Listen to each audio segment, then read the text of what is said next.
Etrin duyulur havadan,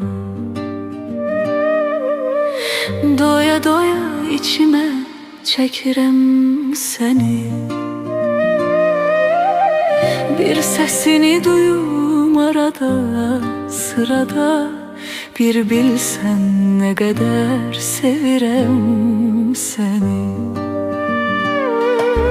Yanımda bir fincan soyuk çayım, yollara bakara götür geçir günlerim ayım.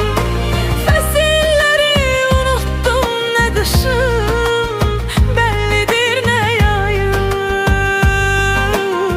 Haradasan sevgilim, yetmir sene sesim harayım. Göresen sende benim tek düşünürsen mi, üzülürsen mi? Göresen sende benim tek geceleri gizli, gizli yaş dökürsen mi? Sen yoksan kalbimin acısı dinmiş, ne yerdeyim ne göyde asla bilinmiş. Buz tutmuş otağımın her bir bucağı, ocağım